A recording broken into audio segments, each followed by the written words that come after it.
Yo, what is up? What is up? Welcome to a brand new edition of Sentell live on Facebook. I'm your host, the sensational Sentell Wideman, and I'm glad that you can join me on another edition. Lots to get into today. It's championship week in the NFL, obviously. NBA season starting to pick up. College basketball starting to pick up. College football off-season news. I'll tell you later who's all declaring for the draft, underclassmen. We'll get into all of that. Plus, we'll break down the AFC championship game featuring the New England Patriots for a 7th consecutive time, taking on the Jacksonville Jaguars. Also in the NFC, it's the Philadelphia Eagles taking on the Minnesota Vikings. So if you had Brady, Bortles, Case Keenum, and Nick Foles is your quartet for this NFL Final Four, then you, my friend, should be a psychic. You, my friend, should play the lottery because no one can see that. No one could see that possibly happening. But it's here. We'll talk more about that in just a few minutes. Also tonight, I am going to try to give away this Chick-fil-A gift card. If you can answer the Sentell's Intel trivia question, I'm going to try to get us away later. I'll give you the clue in just a few seconds, and if you can call in and give me the answer, the $10 gift card to Chick-fil-A is yours. But first thing I want to start with is I want to go backwards a little bit. I want to kind of focus on the Pittsburgh Steelers a little bit. I told you guys all throughout the season that I had no faith whatsoever in the Steelers, that I had no confidence, that don't buy any stock to the Steelers. Too high maintenance on offense. Coaching is subpar. Defense is terrible, has been for years now. So go back to last weekend, Sunday. They take on Jacksonville, and before you know it, they're down 21-0, and just look horrible. And this is a team that coming off a bye week, preparing for Jacksonville, a team that beat them early in the regular season pretty handily, and that's the performance they showed up with. Questionable fourth down calls, onside kicks, just a whole array of mistakes. But they are who I thought they were coming into the season. I just never could buy any stock into Pittsburgh. So I posted that Monday after the game and was received with a lot of blowback from Steelers fans. And that's fine.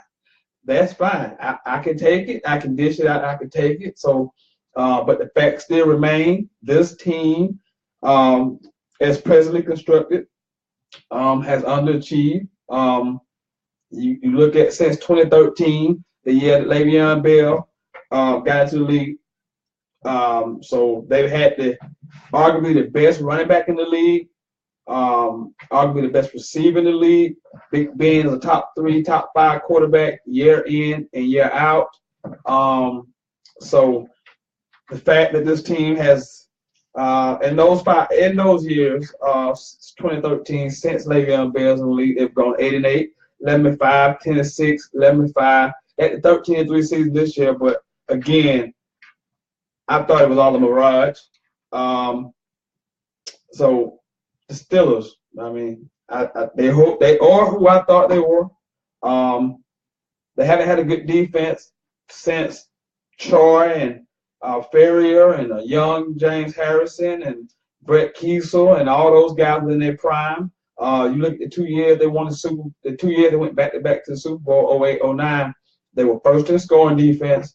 But since that moment, not much going on the side, that defense side of the ball for the Steelers. So lots of things going on with them. I'm just not so on the Steelers at all. I just think their coaching is really subpar. They have got rid of Ty Haley, has been let go. That may help. I don't know. They promoted a quarterback coach to the offensive coordinator job, so maybe that'll help. But you look at the talent on this team, this offensive line, the skill position people, they should be better.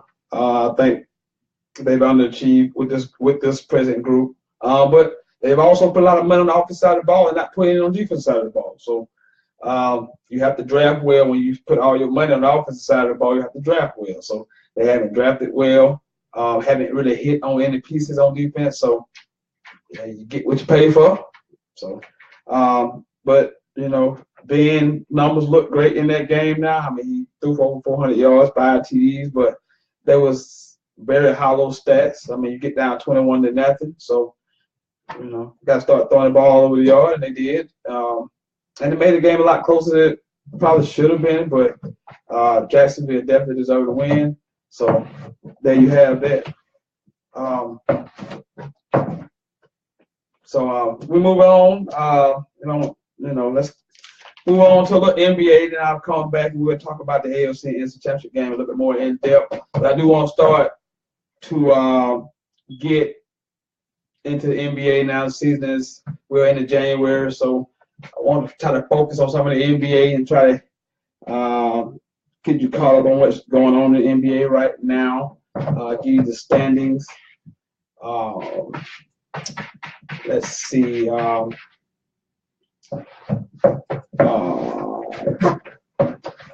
Pause just for a minute.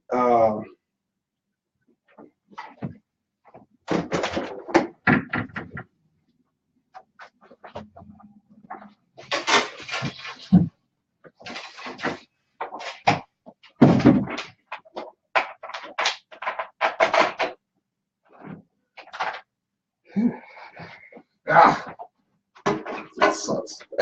That sucks when you're live. That little technical issue there. Sorry. I apologize. Where was I? Yeah, let's get into the NBA a little bit. Some of the standings. Eastern Conference right now. I am surprised. I'm not surprised that Boston leads the Eastern Conference. I am surprised that they are 34-11. Especially with the loss of Gordon Hayward. Didn't think they would be able to be this good. But Kyrie, Jaylen Brown, Jason Tatum, Al Horford, Marcus Smart, Marquise Moore. They got some good pieces. Not a real deep bench, not a big team either. But definitely a team to be reckoned with for sure. Let's see. That's the first team in the Eastern Conference. Toronto was second in the Eastern Conference, 30-13. I'm not surprised. Been a very good team for several years now. Kyle Lowry and DeMar DeRozan, Valanciunas, Serge Ibaka, got some good players. So I'm not surprised that they're 30-13. However, they are 16-3 at home, which is very impressive. So very good home team. At 3 is Cleveland. I don't know. Right now, Cleveland. I still believe they'll win the East, but for as the NBA winning the NBA final, they have this team currently constructed has no chance of beating the Warriors. 0 chance. If they don't make any moves, this team cannot beat the Warriors. They will struggle to win the Eastern Conference. I still think they would win the Eastern Conference, but this team is presently constructed right now would get swept by the Warriors. They would get beat. They would get beat down. They would lose by an average of 20 points every game. So many things going on. Isaiah Thomas just getting back from the hip injury. Derrick Rose been gone away from the team. Tristan Thompson, I don't know what has happened to him. I know what has happened to him. It's the Kardashian curse. Jay Crowder, just another average ball player. Jeff Green, just an average ball player. So they have a lot of issues. They still got the best player in the world, but they got a lot of issues. They're third right now in the Eastern Conference. I don't really worry about the Eastern Conference because their goal is to win a championship. But it's presently constructed, they have zero chance of winning an NBA title. Zero chance right now. At 4, the Miami Heat, a surprise team. Been playing really good ball of late. I think they're like 8-2 in their last 10. Whiteside, Gordon Dragic, Tyler Johnson playing good ball for them. They did lose Deion Waiters to an ankle injury. Don't know how long he will be out, but this is a really good basketball team playing really good ball right now. Coach Eric Spoelstra, so he got championship pedigree. But Miami Heat, 4th seed, a bit of a surprise. I didn't have them rated that high in the preseason, but I did have them in the playoffs. But they're at 4 right now. Washington's at 5. It's still really all you have is Ball and John Wall and Bill. Otto Porter is a really good player. He's a good player. He's not a great player. He's a really good player. But I just can't. They pose no threat to Cleveland. Of those top teams, they pose no threat at all. Indiana's played better than most people thought. The acquisition of Victor Oladipo and Sabonis has been a nice pickup for them. But Oladipo has played pretty well. Trying to think of the center on that. Turner, Miles Turner. He's a really nice player. He's coming along. So kudos to the Pacers out there. Traded Paul George. Most people thought they would probably go in the tank, but today they are a playoff team. At 7, Milwaukee, they trade for Bledsoe to go along with the Greek Freak. Like Jason Kidd, they're doing some nice things. They don't shoot it that way. They don't shoot it that well as a team, but they have one of the 5 best. He's a top 10 player. And he's Fringe top 5 player right now. I don't want to put him in top 5, but definitely a top 10 type caliber player they have in Greek Freak. So Milwaukee is at 7. At 8, Detroit Pistons, Stan Van Gundy's crew, Drummond, Reggie Jackson, the point guard. They got a few little things going on in Detroit. That was 2020-21, but they're 13-6 at home. So, I want to go to the top. And Philadelphia is right outside. I thought Philadelphia would make the playoffs, and they're right. They're 1 game back. But that's all dependent on if Joel Embiid can stay healthy. Ben Simmons has been great in his rookie season. He missed all of last season, but he's back playing really, really well.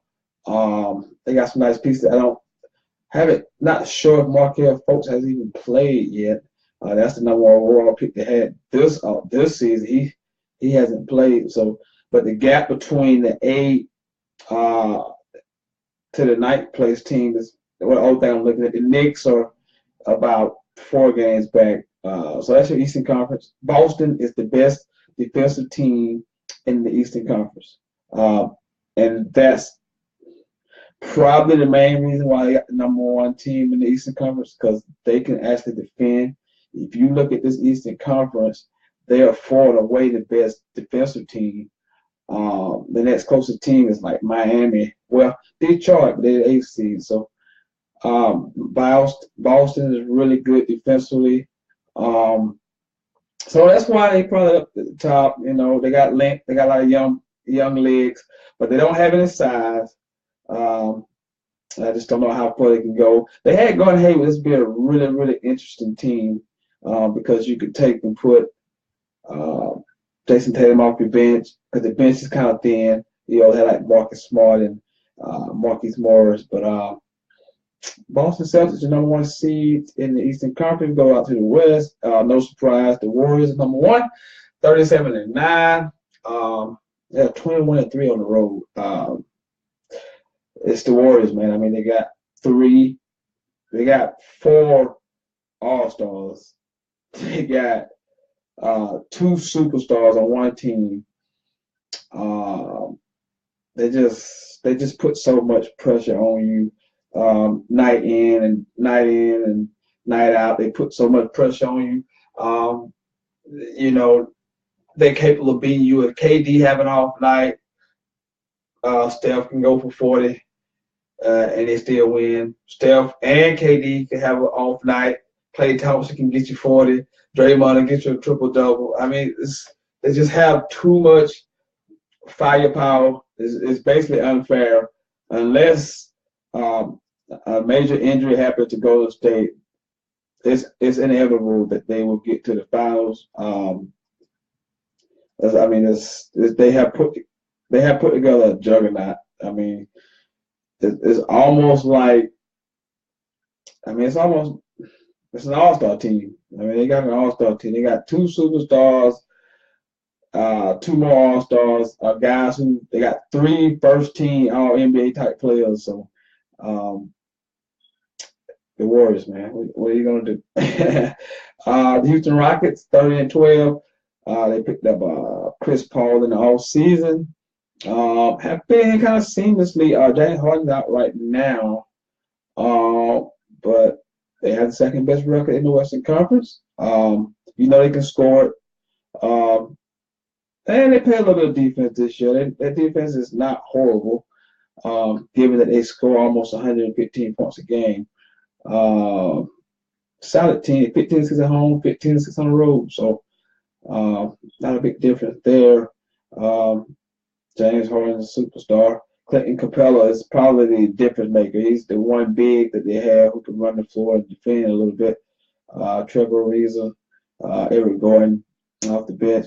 Not a good thing about Houston, but again, you play in the Western Conference, play in the NBA period, you just have to succumb to the Warriors. I mean, there's nothing to say about it. At 3, San Antonio Spurs, and what's interesting about the Spurs is for the majority of the season, they haven't had Kawhi Leonard, and now he's out again with the thigh. So I don't know what to think of that situation, but it's the Spurs. They'll keep winning. They have a nice system. LaMarcus Aldridge is still there, so they have a few pieces that can hold the ship down. They're 19-2 at home, which is that is spectacular. That's the best home record in the NBA. That's pretty good. So that's your Spurs. Don't know much about them without Kawhi. Are they a threat? I guess they're a threat. I just can't see anybody beating Golden State. So it's, I guess it's a foregone conclusion. But it's Pop. I'll give Pop a little respect, and so they have a chance. They have a slight chance to do anything against them. I'm for Minnesota, a team that I was high on coming into the season with the pickup of Jimmy Butler, Jeff Teague also to add along with Karl Anthony Towns and Andrew Wiggins. So Minnesota has some talent. They're 7-3 in the last 10 games, so they're starting to figure it out a little bit. A team that athletically could get Golden State some trouble. Theoretically, I guess, because you could Golden State don't have a lot of size, but again, again. But I am impressed with Golden. I am impressed with Minnesota. They are where I thought they would probably be 4 or 5. I can't remember exactly where I had them at, but they're right there. Team I'm surprised by, but they failed because Oklahoma City. I thought by now they would have it figured out, but they haven't got it figured out. It's still too much of trying to make everybody happy, trying to please everyone. You know, I think the team is better served when Russell is leading the ship and just being aggressive and doing his thing, and then let those guys fall in line. I don't think Carmelo Anthony should be starting at the 4th spot. It's just not natural. I think it takes away from him offensively. I think he should come off the bench, and that would help that team tremendously to me. Paul George is kind of just like, he looks like a guy who's not enjoying his time at OKC. I don't know if that because he's got his mindset toward free agency or next year, or he's just not liking playing with Russell. But he doesn't look engaged. But they're 25-20, and if they are engaged, if Paul George is engaged, and if they could somehow get Carmelo Anthony to convince Carmelo Anthony to come off the bench, I think that would be huge for him. But hey, at 6, the team was starting to figure it out. New Orleans, they got the 2 bigs from Kentucky, DeMarcus Cousins and Anthony Davis, who's a top 5 player. Without question, he's last 4 games. I think he's averaging like 39.14 rebounds. He's been outstanding lately. I would say they've been on kind of a roll, 5-5 in the last 10, but 6 seed. It'll be interesting to see these next few weeks how they look going into the All-Star break. If they're gonna make moves, or what are they gonna do? Are they buyers? Are they sellers? Will they get rid of Anthony Davis or Boogie Cousins or both? So that'll be a team to watch late this month, early February, for the trade deadline to see what the Pelicans would do. I actually like the team. Drew Holiday, he's an okay guy. He's an okay player. That's the only other guy. Rondo is not going to score, so they need a third scorer consistently. But hey, we'll see. Everybody's chasing the same team, so it's almost irrelevant. It's almost pointless. At 7, the Clippers. Kudos to them. A bunch of injuries. Chris Paul left, and we all thought they would just probably go. J.J. Redick's gone off that team. Jamal Crawford's gone. But they get Lou Williams. Blake has played well, been injured again. Patrick Beverly is out for the season, but he started point guard for them. Austin Rivers has played okay. He's hurt now, so they just had a bunch of injuries, weird injuries. Gallinari. So, but kudos to them. They're in the 7th spot. Again, if you happy to make the playoffs, be happy. I'm surprised. Portland at 8. Dame Lillard, CJ McCollum, the usual suspect. I thought they'd be a little bit better with the big man being there, but just the 8 seed, just 2 games over 500. But they're in the tough Western Conference, so but Portland there. I thought that Denver would be a little bit better. Now they 1 game out of the playoff spot, but that's the only other team that I had. I thought Denver would be in the playoffs. The Clippers would. I didn't think the Clippers would be a playoff team, and it's still good flip flop because it's still early. But that's your NBA right now. Those are your conference standings. Celtics leading the East, and the Warriors obviously leading the West. So that's the NBA in a damn nut. That's the NBA in a damn nutshell right there for you. I'm gonna switch gears. Just because it's football offseason news, I'll give you a list of players who have declared for the draft. Notables. I'll start with the notables players, and then I'll go locally. ACC, SEC teams, players that have declared, underclassmen who have declared for the draft. I'll get you that in just a second. Give me a minute here.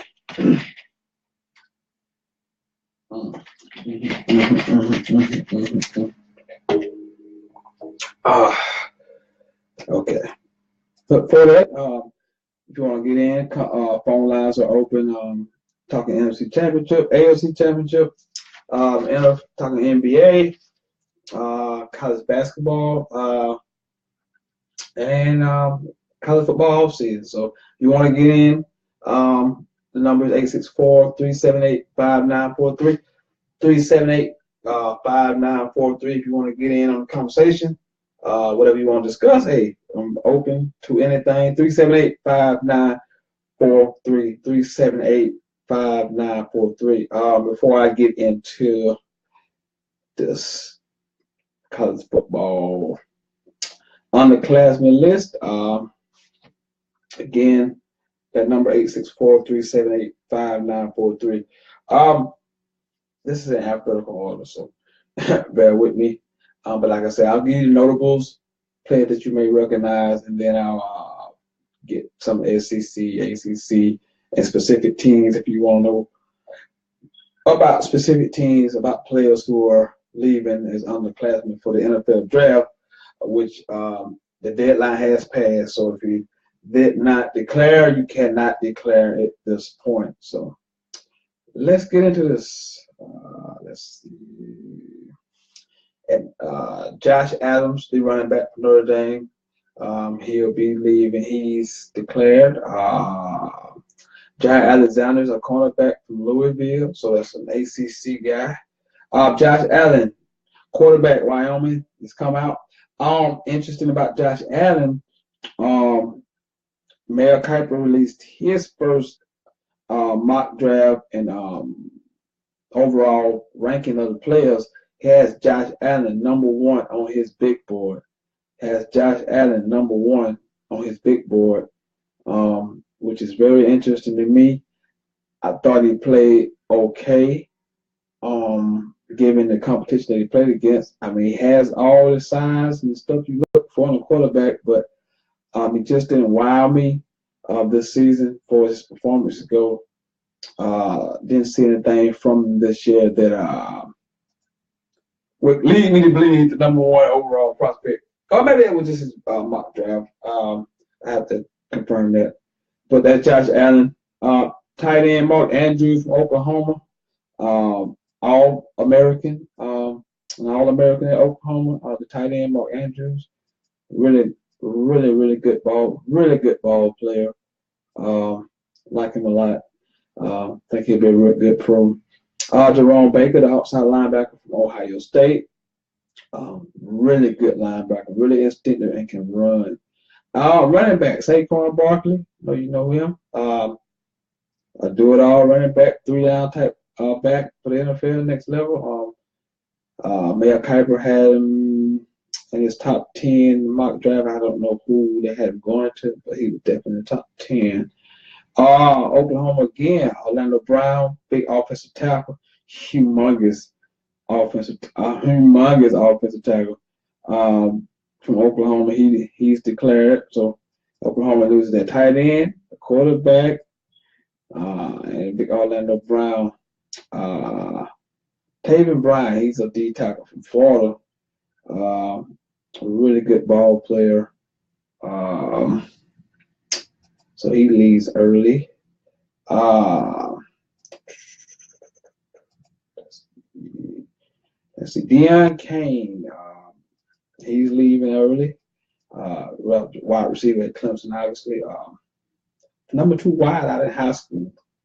Coming out of high school. Kind of mixed bag for Deion Kane, ups and downs. You remember his first year, he got sent home from the playoffs after getting into trouble prior to the game that week. And the last time we saw him was against Alabama. He's dropped a ton of passes, but he's got a big upside. So Deion Kane. Offensive lineman Will Clapp, LSU. Really good player, really good interior lineman. So he leads LSU. Sammy Cobb Jr., If you don't know much about him, as a receiver in Indiana. Really good player, really good receiver. I think he will be a good pro. Not a big flashy guy, but every time I watched that guy play, he made plays. So look out for him. Hey, of course, Sam Darnold, the quarterback from USC, the redshirt sophomore. I like him. I personally think he probably should have went to school for another year, but when you're going to be probably a top 5 pick, it's hard to not enter the draft when you know you're going to be a top 5 pick. Carlton Davis, cornerback, Auburn. I really like this kid, big, long, rangy cornerback who will tackle, very physical cornerback. Like him a lot. Auburn, I see him play a lot. Terrell and Truman Edmonds both played at Virginia Tech. One was a safety, one was a linebacker. They both have entered the draft. So that's interesting. Safety and a linebacker for Virginia Tech. Minka Fitzpatrick. Just a really good football player. The guy listed cornerback, but this guy is kind of a jack of all trades. Like he can play everywhere. He could play nickel. He could play some safety for you. He can do a lot of things. I like this kid a lot. When I say I like this kid a lot, I mean I like this kid a lot. A lot. Let's see. Like Minka Fitzpatrick. Fitzpatrick. Rashawn Golden is a cornerback from Tennessee. I don't know much about him. I know he played against him. Come out of high school, he was a 3-star. Yeah, like an okay player. Let's see. Darius Geis, LSU running back. He's turning pro. They had a really good season this past year. A lot of injuries, a lot of nagging injuries, but he's right up there with Saquon Barkley for as a running back. Didn't get to see him catch the ball as much as Saquon, but down in, down back, this guy will be a steal because he probably won't go in the first round. Ronnie Harrison, safety Alabama, just a thumper, downhill player, just he can hit you. He can cover a little bit too. Quadri Henderson, the fine punt returning receiver for Pitt. He's leaving. A guy who I really like, Naheem Hines, running back for NC State. A really solid player. Did a lot of different things while he was at NC State, other than just be a running back. He can catch the ball really good. So I like Hines a lot. Jeff Highland, outside linebacker, Auburn. I like this kid. Now, this is a football player. Jeff Highland, if you watch him play, you talking about a guy who can set the edge and can run a little bit. Like Jeff Highland, really good football player. Sam Hubbard, DN, Ohio State, just a really good football player. Big, strong DN who can move a little bit, like Sam Hubbard. This one wants to surprise me a little bit, but I like this kid, Hayden Hurst, tight end from Carolina. Really polished tight end. Really can run routes well. Probably got to get a little bigger so he can block in the run game. But for a receiving tight end, there's nothing he can't do. He's gifted, got great hands, like Hayden Hurst a lot. Another tight end, Ryan Izzo from Florida State.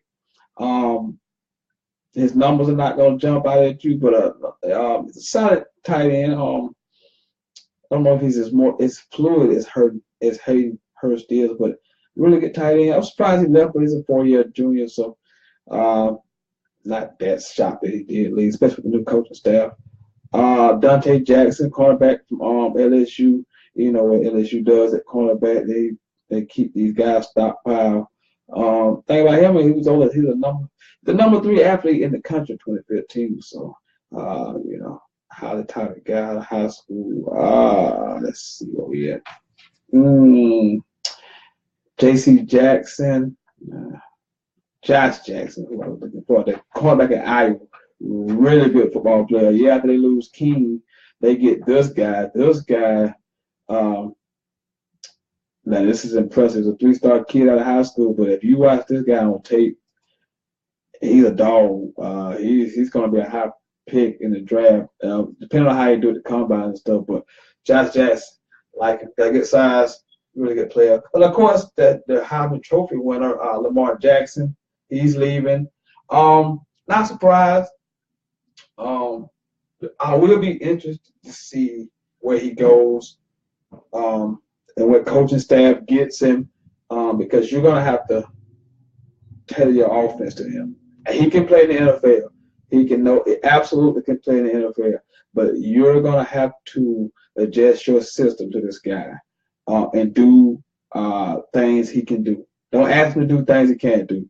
Ask him to do things he can do, and let him be him as an explosive, dynamic athlete. I like him in the Michael Vick. As a slightly better. He's a better passer out of college than Mike Vick was. So I like Lamar. Be interested to see what round he goes, who drafts him. Definitely be interested in seeing that. Derwin James, a guy who was very, very highly touted out of high school and had a lot of hype coming into the season. Didn't think he played well at all. Had moments. He flashed a little bit, but this guy was a 5-star out of high school, #1 safety in 2015. And his freshman year he played really well. He was injured his sophomore year, and then his junior year, like I said, he didn't play as well as his expectations would lead you to believe. Malik Jackson, outside linebacker at Texas, really good football player. #1 outside linebacker 2015 in high school. Like Jefferson a lot. Kerryon Johnson, Auburn running back. Be interesting to see a big down here running back. I don't see him as a third down type running back. I see him as a first, second down type back, a big back. You probably have a rotation with him. You have a change of pace back at him. But it'd be interesting to see. I think he can run a little bit. I like to see what he runs the 40 time. But Kerryon Johnson. I like Ronald Jones. Ronald Jones, the third USC running back. I like this kid. He can move. He's really fluid. Can do some things out there on the football field. John Kelly, another one. We're on a string of running backs right now. John Kelly, I like this kid. He's just a football player. I don't know what he's going to be what he's going to be in the next level, what he's going to be in the next level, but I like him as a football player. Do a lot of good things. I mean, he plays really hard. Be interested to see what John Kelly goes. Arden Key, had a great sophomore year. Not a great junior year. It's a sophomore year. Missed time at the beginning of the season, off season, had a lot of personal issues. So don't know if we ever saw the real Arden Key off season. But real highly touted out of high school. Solid DN, definitely like outside linebacker in the 3-4. Like Arden Key. Christian Kirk, the fine receiver from Texas A&M. He's a dog. Came in highly touted, 5-star recruit. Had a huge freshman season, a decent sophomore season. And he played okay this season, but a lot of that was due to quarterback production. So somebody gonna get a real good player. This guy is a special athlete. Do a lot of things. Christian Kirk, like him a lot. Oh, let's see. Let's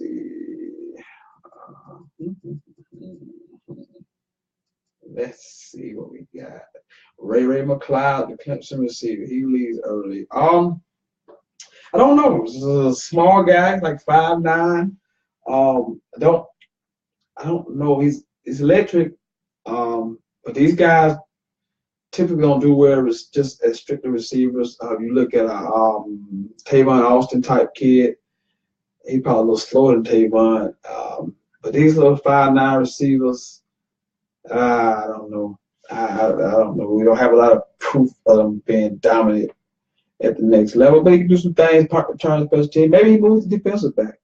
Ray McLeod from the Clemson Tigers is on this list. Let's see. Tavares McFadden, really fine cornerback at FSU. Led the nation in picks 2 seasons ago. Had an okay season 2017 for average defense for the state, but like Tavares, long rangy cornerback. Really solid player, really good in man coverage, not so much in the zone. Khalil McKenzie, D tackle of Tennessee. What a guy who had a 5-star rating out of high school, number 2 D tackle. I didn't see him do a whole lot at Tennessee. Never lived up to the hype of his high school rating, that's for sure. Nick Nelson of Wisconsin, really good cornerback.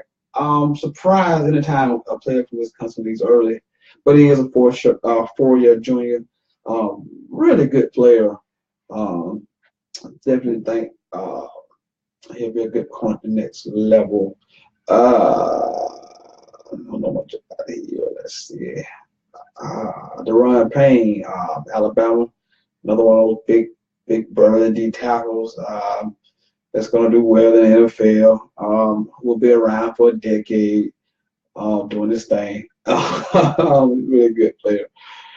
Kevin Petway kind of got lost behind Kerryon Jonah. How does that Kerryon Johnson? Kerryon Jonah. Wow. Think about the quarterback commit from South Carolina. Anyway, Cameron Petway kind of got lost behind Johnson, so we didn't see much of him this season, but be interesting to see what he does next level. Hey, I had a kicker turn pro. I had a kicker lead. Eddie Pinero left as a junior, kicker for Florida, number 1 kicker in the nation in 2016. Good kicker. I don't think nobody gonna do what Tampa did a couple years ago and trade up, draft a kicker in the second round. But hey, you never know. Brian Pringle, really good player for Kansas State. Should be interesting to see what he does. Calvin Ridley, just a monster. Another receiver. You don't get to know a lot about Alabama receivers because of the system they play in. So it's like, okay, their numbers not gonna blow you off the page, but this is a outstanding football player. This is an outstanding receiver who has everything to look for a receiver, side to speed, can run the routes, got great hands. He will be an absolute stud in the NFL. He'll be an absolute stud. He's older, but he'll be a stud. But that'll help him on the next level because he'll be ready to go from day one. Josh Rosen. I think he's probably the most pro-ready quarterback. I don't know about long term, but I think this is a guy you could play day one. I think if you put him in the right system, you could play Josh Rosen day one. You can play him day. He'll pick up the playbook. Really bright guy, and can make every throw. I mean, he has what you're looking for. He needs to put a little bit more muscle on, but he's lanky, he has a big arm, smart guy. I mean, if it was me, this is the guy I would probably want if I wanted somebody I could start tomorrow. If I have a bridge, give me Darno, give me Lamar and all these guys if I got a bridge. But if I got a guy I need to start from day one because I have no other options, this is the guy I would take. Bo Scarborough, Alabama running back, another Alabama running back on the pros. Roquan Smith, the Bucks Award winner. This guy is a terror. I think Reuben Foster's last year. You can put this guy right in day one at your linebacker spot, and he's gonna just make plays. That's what he's gonna do. He's gonna make plays all over the field. That's what he's gonna do. Van Smith, safety from Clemson, he leaves early. I'm kind of surprised. Didn't think he would leave early. Not many people thought he would, but really solid football player. So Van Smith leaves. Josh Sweat, really highly talented guy out of high school, but if you remember, he tore his ACL heading into his freshman year. Never really seen the potential lit up. And maybe he still has. I mean, obviously has a chance to grow and get fully healthy in a training program and see what he does, because he's a talented guy. I like to see that. All the tape, I'm just shocked. I'm shocked. A big receiver. Don't know how fast he'll run at the combine, but he's a really big receiver. But I was surprised that he left. Definitely surprised. Georgia loses Trenton Thompson, the big D tackle, a guy who he was okay. He was a 5-star number 1 D tackle out of high school, and I just didn't see it on tape. I didn't see it in games. I didn't see him dominate up front like you would think a guy with that much clout. Kevin Tolliver, another cornerback from LSU. I mean, it's LSU. That's what they do. Mark Walton, running back from Miami. He missed most of the season this year with an injury. So Denzel Ward is interesting. Cornerback, Ohio State. Mayor Kiper has already gone and put this guy in the top 10 of mock drafts. I don't know about Ward. I got to see more about Ward before I can't go that far. I can't go that far. That's pretty much the notables. Early entries in the draft. Hey, what's funny? I know what you're thinking. What you didn't see, what you didn't hear is some names I will give it to you that you didn't hear that didn't leave as underclassmen. Austin Bryant, Colin Farrell, and Christian Wilkins, Kendall Joseph. All of those guys played for the Clemson Tigers. And all of those guys have decided to come back for another year at Clemson. So to that, I say good luck to all the ACC offenses out there. They have to deal with those problems. So the best D-line in the country just brought back their whole D-line. Not to mention they bring in 2 5-star DNs who are the top 5 players in the country to go along with the D-line, and Dexter Lawrence, who's already there. So good luck, ACC offense is dealing with that. I'm shocked that Farrell came back. I'm shocked that Christian Wilkins came back. Not shocked by Austin Bryant. I thought he was on the fence. Kendall Joseph on the fence. But Wilkins and Farrell, I am just shocked that both of them came back. So, again, good luck to your Clemson. Good luck, ACC offense. So that's all I can say. Before I get in, let me get into this. Because I have no time to do that. Okay, let's move on to the AFC, the NFC Championship game. Let's break down just a little bit. Jaguars versus Pats, 3 o'clock Sunday. Interesting matchup. I think Jacksonville come out that in-person win against the Steelers, 45-42. Borders was outstanding. He made a few plays. I mean, I know you look at 214 yards and go, that's not a spectacular day, but he didn't turn it over. He did throw a touchdown pass. They were able to run it. Fournette, 25 carries for $109, 3 TDs. And they led 21-0 early in the game. So, I mean, but thing people don't know about Jacksonville that you wouldn't know. I mean, we know the defense is really good. They were third in defense. They were third in rank. They were third total defense. They were second in scoring defense. They were second in sacks. They were second in interception. But what people don't know about Jacksonville, they were fifth in scoring offense. They had the number 1 ranked rushing offense in the regular season. So, surprise, surprise. I mean, fifth scoring offense in the league and the number 1 rushing offense in the league. So, we think the offense is, Blake Bortles being whoever Blake Bortles is, and they kind of playing through their defense. But the offense did some good things this season. They did some good things last week. But this is a different beast this week. Going against the Patriots, 7th straight championship game appearance for the Patriots. They defeated the Titans last week kind of handily, 35-14. Brady was 35 of 53 for 337, 3 TDs. Amendola had 11 catches. They went for over 400 yards of total offense. They held the Titans to 267. So, again, we all know what this game is going to come down to for is what the Patriots are going to do. We know what Bill Belichick is going to do. He's going to take Fournette, TJ Yeldon, for as good as both of them played last week, because they both had great games. He's going to take that away and make Blake Bortles beat him. And I mean, that's what it's going to come down to for Jacksonville offensively. Can Blake Bortles make those 5 or 6 throws that he made against Pittsburgh? Because he's going to have to make those throws against New England, because Belichick always takes away what you do best. And we know Jacksonville want to run the ball, eat up clock, try to limit as much attempts as Blake Bortles they possibly can, which is not a bad thing, not a knock. He's more of a game manager. That's what he is right now. But Bill Belichick is going to take that running game away. He's going to make them throw, make Blake Bortles beat him from the pocket. That's what they're going to do. Defensively, I like the matchup for the Jags.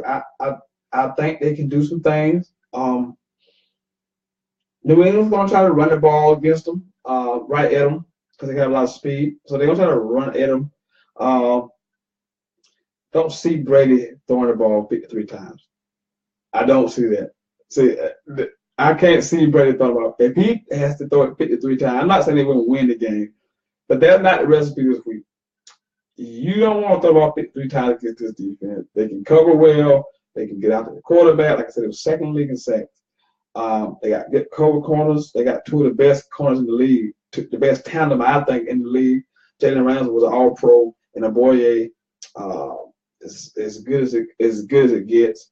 So don't see Brady throwing the ball 53 times. I think they're going to try to line up, run right at Jacksonville. So Deion Lewis, let they get Rex Burkhead back this week. You've seen James White last week. Anytime that guy plays for New England, he catches touchdowns. That's all he does. So this game going to come out to Jacksonville on offense. Blake Bortles, can he make a few throws in the passing game?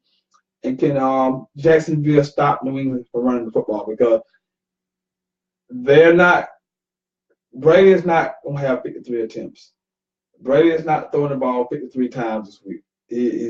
That would not be the recipe for success for the Patriots. Should be a really good game. I think Jacksonville going to give them all they can handle, because I believe they can cover New England. No one can cover Gronk, but I think Jalen Ramsey could do a really solid job on him to limit him.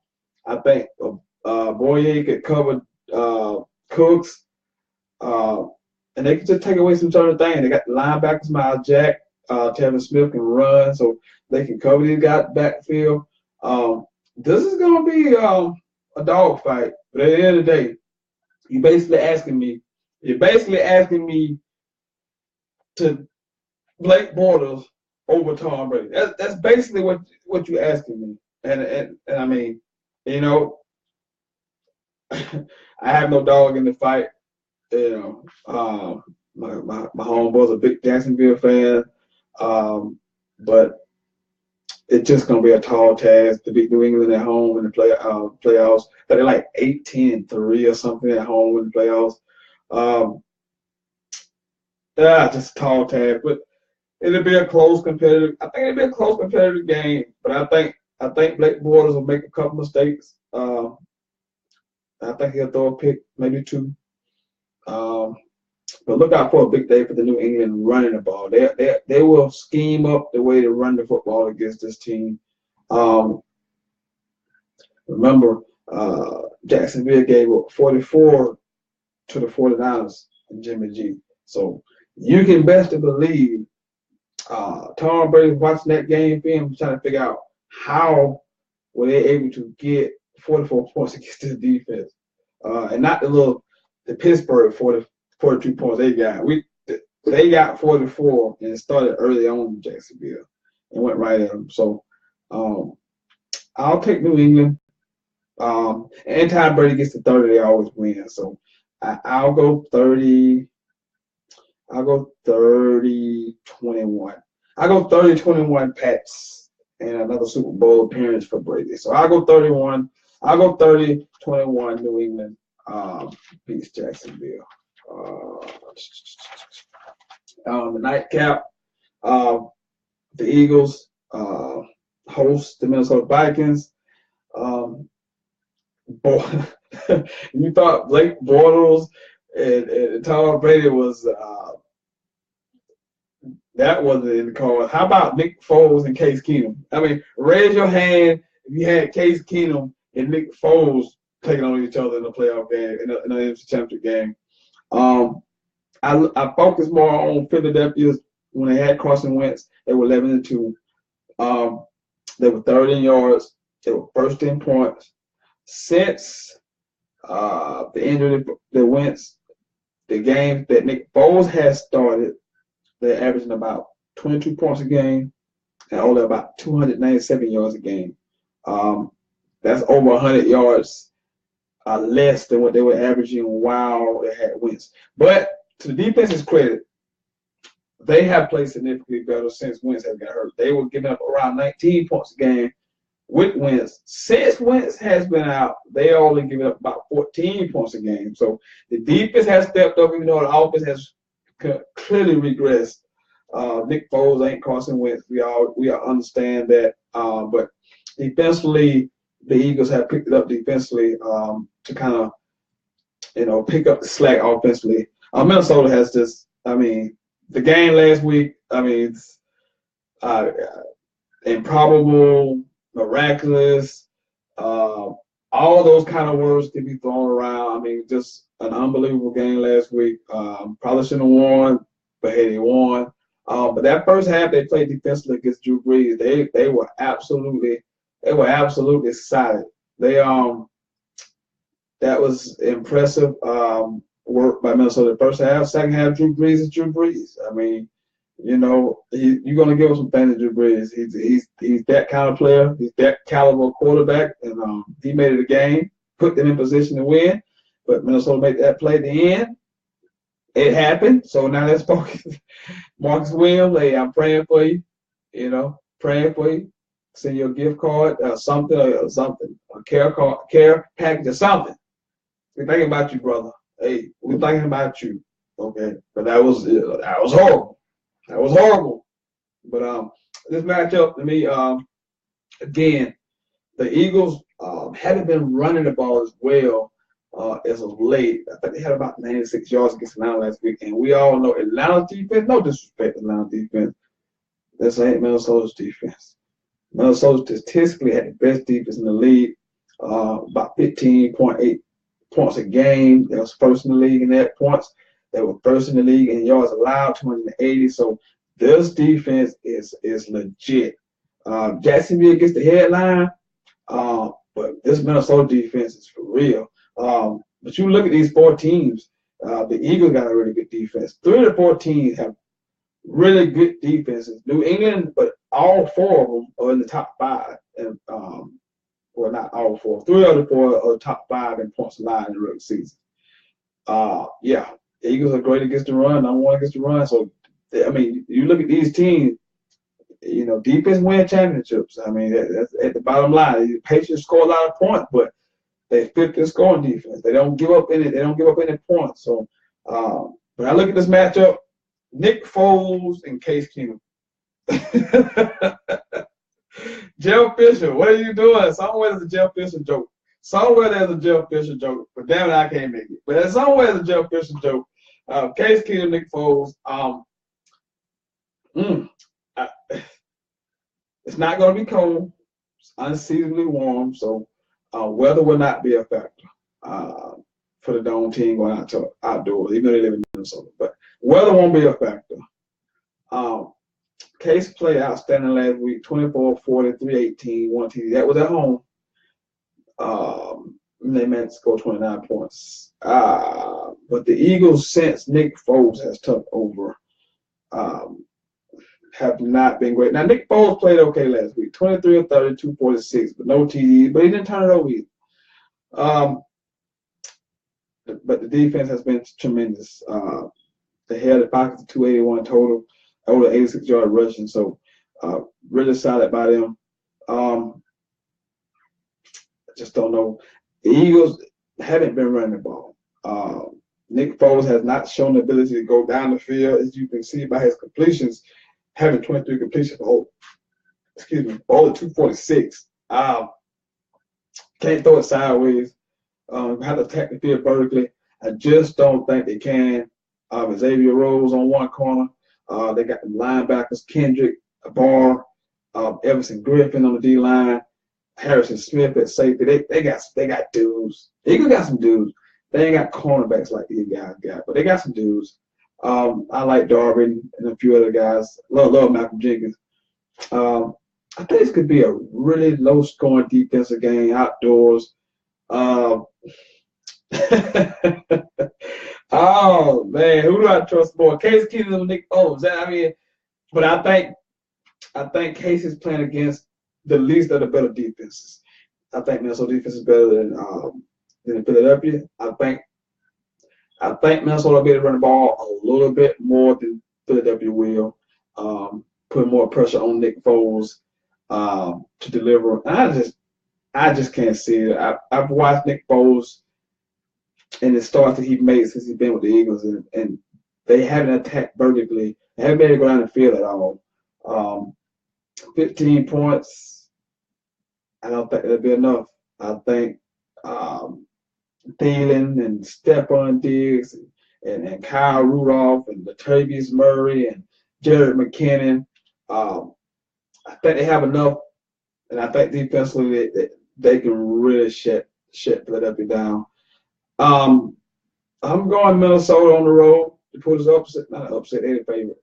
I'm gonna pick Minnesota, and with that, they will become the first team to ever host a Super Bowl. That's crazy. Of all the Super Bowls that have been played, I got Minnesota. I'm going 24-17 Minnesota. I got Minnesota 24-17. So I got Minnesota in the NFC, and I got New England in the AFC. So that was set up for New England, Minnesota Super Bowl in Minnesota. So, hey, I got the Vikings. 2013, Chip Kelly was the coach. You want me to go back to 2013 when Chip Kelly was the coach? You want me to go back to 2013 with Deshaun Jackson on the team? When Jerry Maclin was on the team? When Sean McCoy was on the team? You want me to go back to all 2013 when all these people was on the team? This is a completely different offense. Completely different offense. He hasn't thrown the ball out the field. Now, if he comes out and he throws it down the field and they win, I'll come back here Monday and I'll clap my hands and say, well, great job Nick Foles did. But since he's been the starting quarterback, they have thrown the ball to the tight ends and the damn running backs. That will not get it done in this game. They have to be able to go on the field and get some chunk plays. They haven't done it with Nick Foles at quarterback. Even though the first game he did start against the Giants, who were god-awful. He had a big game, 4 TDs, but he still threw 250. So, I mean, I've got to see it. I believe there's something magical with the Minnesota Vikings. Something's good. They're living right. But I think the defense is better. I think it's a better matchup. I don't believe that much in Case Keenum. I believe in his defense more than I believe in the Philadelphia Eagles defense. Even though the Eagles are at home, I'll take Minnesota on the road, 24-17. And plus Vegas got Minnesota's 3-point favorite. So, if all else fails, I always go to Vegas. That offense, they may have some RPOs in there, but this is a complete different offense. This is Andy Reid's offense because Doug Peterson was Andy Reid's OC for years. So this is Andy Reid's offense.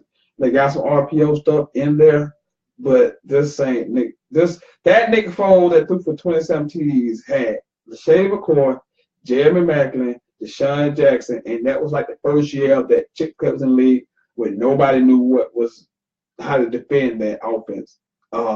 This ain't the same Nick Foles. And that's the reason why he's bouncing from team to team. That's the reason why he's the backup. And both guys been backup. So I'm not heaping Case Keenum. I just believe Case Keenum can make more plays down the field in the passing game. That's just me. I believe he can make some plays with Thielen and Diggs. And the Eagles got receivers too. But Nick Foles hasn't since he started been able to use those receivers. Jeffries has disappeared in his offense. Nelson Aguilar has disappeared in his offense. Zach Ertz still around again. He throw it to the tight ends and the backs. You look at the game last week, look at his completions. I mean, I guarantee you out of 23 completions, 19 of those were to tight ends and the running backs. So, you got to be a stretch field Berkeley. I just can't see him doing it against this deep. This Jacksonville gets all the hype, but this defense right here, this defense is just legit. They are stout. This is a very stout defense. So Patriots, I got Patriots and the Minnesota Vikings. Hey, phone lines are open. 864-378-5943. 378-5943. Because I'm about to give you this clue to win this gift card. Okay. And we're talking about the Philadelphia Eagles, so it's funny. There's trivia questions about the Philadelphia Eagles. Back in the early 2000s, the Philadelphia Eagles went to 3 straight NFC championship games. They lost all 3.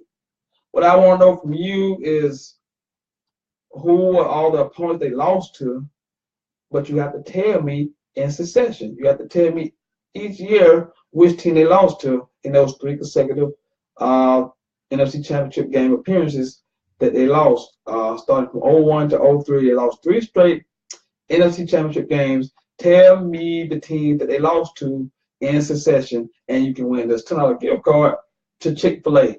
That's your clue. I'll stay here for a few more minutes. I'm going to stay here for a little while until I get somebody, call in and answer the question. Again, the clue was the Philadelphia Eagles went to 3 straight NFC championship games back in 01, 02, 03. They lost all 3 of them. I need you to tell me who the 3 opponents were and tell me in succession who they lost to back-to-back years. So that is your question to win a $10 gift card to Chick-fil-A. If you just joining us, we've kind of been all over the place. We talked a little talked about the Steelers early on.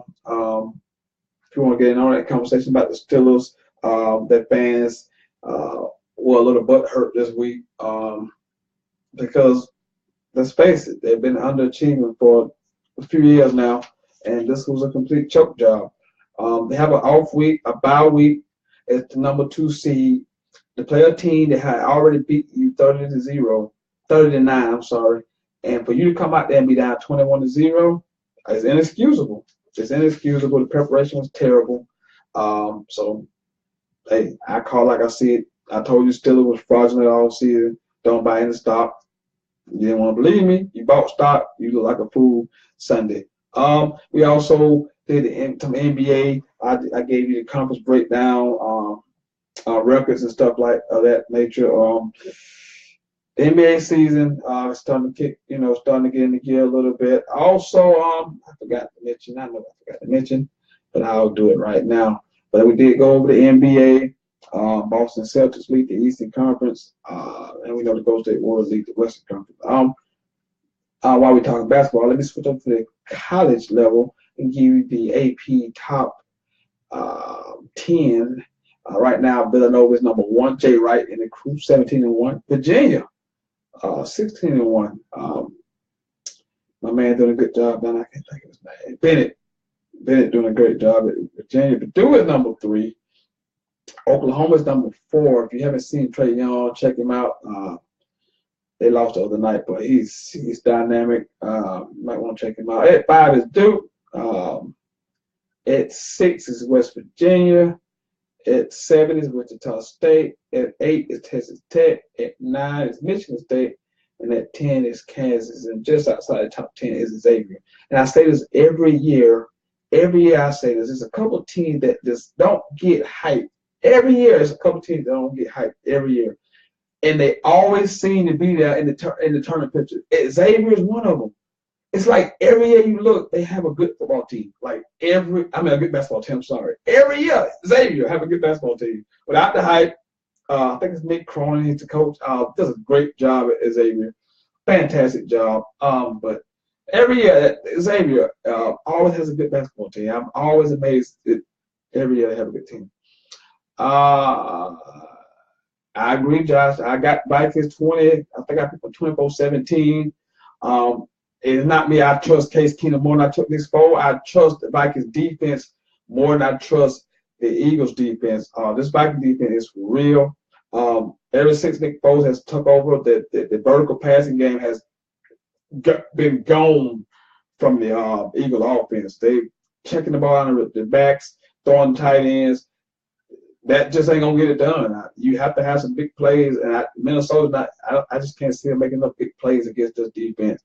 Because they're going side to side, not vertical. So I got Minnesota as well in the NFC Championship. So I concur with you. Phone lines are open if you want to get in here and talk about the AFC Championship, NFC Championship, NBA, college basketball. Talk about the Pittsburgh Steelers earlier. You want to talk about that? Also, gift card. Give you the clue for this $10 gift card. The clue was the Philadelphia Eagles made it to 3 straight NFC championship games in the early 2000s between the years of 01 and 03. They lost 3 straight NFC championship games. I need you to tell me who they lost to, but I also need to tell me in succession who they lost to. Meaning you got to tell me the right team in each year. You can't just tell me 3 teams. I need them in succession. I need them back to back to back like they happened. So I need you to call and tell me who beat the Eagles in the 3 straight championship games that they lost back in the early 2000s. If you do that, you win a $10 gift card to Chick-fil-A. You can't send your answers. You got to call me. You got to call me to get this. And don't be posting your answer on the comment stream. You got to call me. You can't get this. You got to call to get this. You got to call to get this. Yeah, but we were talking about the underachievement, the Steelers, since 2013, since Le'Veon Bell been in the league. They've had the number 2 running back. They had arguably the best running back in the league. They had arguably the best receiver in the league. Big Ben's a top 3, top 5 quarterback yearly, and they just haven't got it done. So you can call it whatever you want to call it, but that's the reality of the situation. The number is 864-378-5943, 378-5943. Now, if you're going to call and get this question right, I'm not mailing out no cards. I'm not mailing this gift card. I'm not mailing this gift card. I mean, you got to come get this gift card. I'm not mailing this gift card to you. So you can answer this question and not going to come get it. So, don't even answer it. Because I'm not mailing a gift card. You have to come here to pick up said gift card. So just so you know that. Hey, I don't know if you heard me say this, caller, but if you get this question right, I'm not mailing you no gift card. Man, I'll send you a self-addressed stamp envelope. How about that? Say, huh? A self-addressed stamp envelope. Self-addressed stamp envelope, you say. So you're going to send me it now so I can put your gift card. really. Now you should know this because you're a Philadelphia Eagles fan. So I expect you to get this. I expect you to get this right. So give me the team they lost to 3 straight NFC championship from 01 to 03. Okay, 01 is Kurt Warner and them boys and Barry Sean Toast. We lost to them.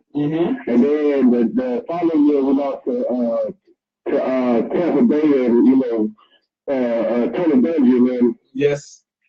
And then after that, we lost to Cam and Darby Newton and Panthers.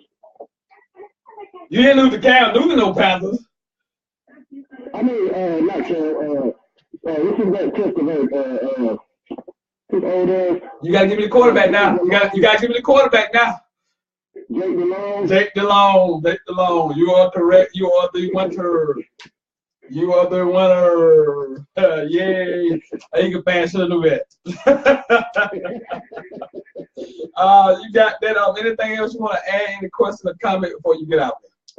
About the Vikings, I mean, they got a really good defense, but like you said, you trust Casey Keenum, the defense more than the rest of defense. My thing is, like, okay, since we're number one against the run, the only thing they have left to do is pass, so you got to put the hands of Casey Keenum. Yes. I think both teams going to try to make the game about the quarterback. I mean, because the first thing you do when you go to a game is, can we stop the run and can we run the ball ourselves? Of course. So I think the game going to come down to which quarterback make plays. I just think that Case Keenum can make more plays against that defense than Nick Foles can against the Vikings defense. We shall see. Okay, yeah, of course. We shall see that. And you can call me Sunday or hit me on Facebook and we'll talk about it. That's fine. This same thing we said about us against the Tigers, we pretty good on too. Okay, we shall see. We shall see. All right, we'll see. All right.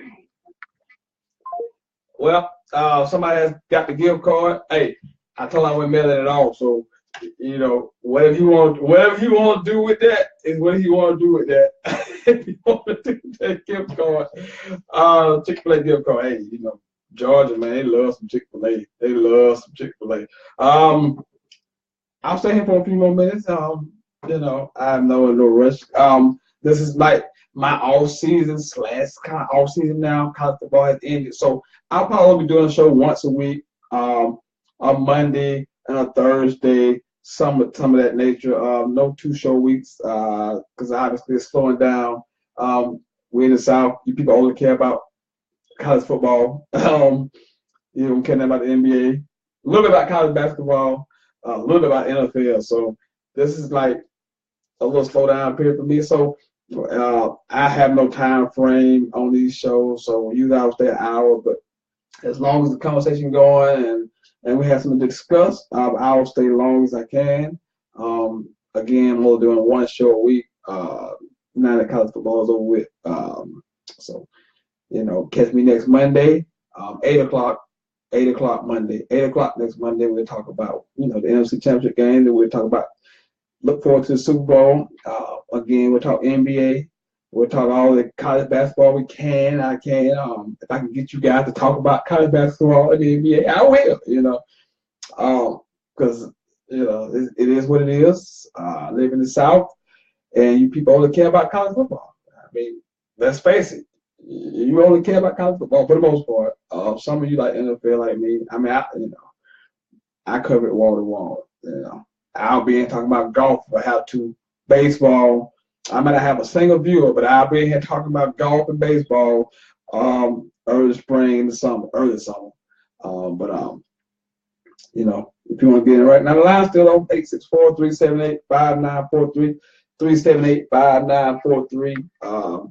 You want to go anywhere, NFC Championship, AFC Championship, college basketball, NFL, off-season college football, anywhere you want to go, we're free to go. I'm flexible. I'm very, very, very flexible. We talk about anything you want to talk about. Oh yes, absolutely. I'm glad you said that. Let me bring that up. Yeah, let me give a shout out to my homie, the big boss, my boy Pyro Mayfield. New mixtape coming out. I think it's 28th. I'm not mistaken. The name of the album, and I couldn't have picked a better title. The name of the album is Woo, like Ric Flair. Hey, I love it. That's the name of the album. So he had a listening party a couple weeks ago. I heard a couple of tracks. Nice, he said this is his best work. This is his best stuff. Everything he wrote is all him. So shout out to Pyro Mayfield. I'm coming down as soon as I can to catch the show. And I'm gonna be in a video. I plan on being in a video. I need to be in a video. You know what I mean? I need to be in the video. I'm coming to a show the day I'm off that weekend. I'm coming. But check out my boy Pyro Mayfield. New mixtape. Woo! Like Ric Flair. I love it. I like it. Woo! I love it. But check that out. I think January 28th that comes out. So check him out. DJ Mike Mars and the crew.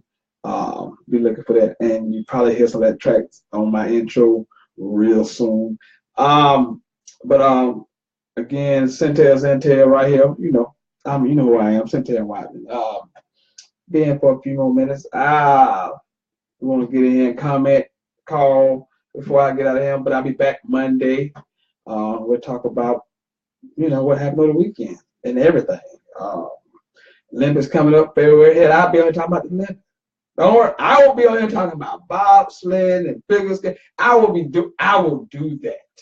I will be right here doing that because that's what I'll do if I have to. I will do that because that's what I do. This is what I do. This is what I do. I don't take a break. I can't just pause out the college football season. I gotta keep going. NFL, NBA, I gotta keep going. College basketball, baseball, I gotta keep going. I just don't stop because I love it all. So, hey man, that's that you can't explain that. He asked what's going on with the Georgia teams choking in big moments, and it's unexplainable. What the Patriots, what the Falcons did in the Super Bowl is 28-3. It's unexplainable. I mean, you can explain the play that beat Georgia, but it's how do you get there? You're up 27. How did you get there? It's always a combination of things. Like how did you get there? Why weren't we able to put enough separation so the collapse doesn't happen? Because it's always going to be we get credit or blame. You got to give credit to the Patriots because they kept fighting, but always look back and say, okay, there's some things that happened in between that got you to that point. The Falcons was after the big catch by Julio Jones. They were down about 30, I believe it was. They get the whole Matt Ryan takes that god awful sack after Deion Freeman just whipped on a block. That was the sack fumble. Actually, the sack fumble by Dante Alton, which started the rally, which helped the rally too. Because it's just the little things. You're looking like if he picked that block up, they don't fumble. That's more time off the clock. If Matt Ryan don't take that sack, they get a field goal. Game probably over. If they run the ball more than 5 times second half, they probably win the game. It's just little things just start adding up, and it just ends up in being a collapse. And this has been going on for decades in Atlanta. As a Braves fan, I've seen it. And it's unexplainable. It's unexplainable that Georgia would be up 27. And I think the turning point in that game was actually Georgia was up 27. Alabama had the ball. Alabama throws a pick. The very next play, Jake Fromm throws a pick, and it hits off a guy's helmet. Unexplainable. It hits off a guy's helmet. That's unexplainable. That is unexplainable. And from that point on, it was all downhill. It was all downhill. You did get a break in the overtime. Not overtime, in regulation, they missed a field goal, so you still had a chance. Then you get the sack on first down, it's 2nd and 26. And look, I give credit to Tua because he did his job. He looked that safety off. But 14 had been getting beat all game. As a safety, I play safety. I don't even care about the trip side.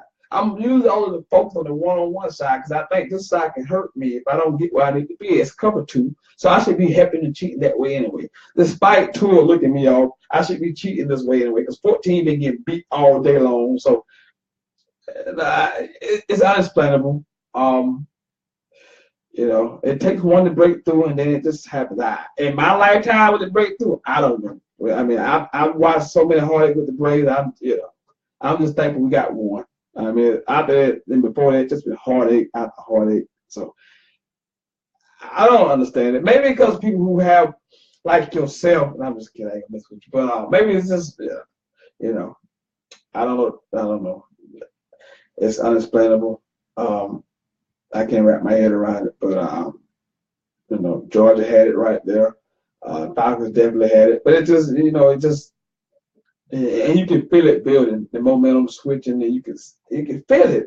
You start feeling it, man. Like something bad is gonna happen, and it all just little things that lead up to that. So there it is. If you're watching, man, lines are open 864-378-5943.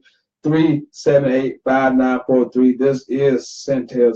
This is the hottest sports podcast in the South. This is the best damn sports podcast, period. So if you're watching out there, comment, call in. We're talking everything right now. NFC, AFC championship. We're talking NBA, college basketball, college football all season, never stops. Talked about the Steelers earlier a little bit, their problems. So Steelers fans, if you're out there, you call in, talk about the Steelers, comment on what's going on with the Steelers. Because to me, they have just underachieved since 2013. They've had arguably the best running back. They arguably had the best receiver in the league. They've had a top 3, top 5 quarterback in the league. And to get beat like they got beat last week, I think it's very embarrassing off the bye. I think that's very embarrassing. So, hey, there I laid it out for you. You know, you want to call in, talk about that. You want to comment, you can. I'll probably stay. I'm gonna stay. I'm gonna stay a few more minutes. Again, going to one show a week. So I'll be here Thursday. I'm here today. I'll be here Monday. Other than that, gonna be a one show a week thing again from here to the summer. Unless some big news happens, sports news happens all the time. So I have to jump on here and talk about it. I will. But yeah, we're here. I'm here. I ain't going nowhere. But I'm gonna wind this down, wrap this up. Thanks to everyone who tuned in tonight. If you watched tonight, appreciate you. If you called in, definitely appreciate you. Keep watching, keep commenting, keep calling in. I'll be back Monday after Championship Sunday, and we'll discuss and break down all of that good stuff about who's going to the Super Bowl. So should be a fun weekend. I have Minnesota over Philadelphia 24-17. I have New England over Jacksonville 30-21. This has been Sentell. I have been your host, the sensational Sentell Wiseman. I will see you Monday. I am out.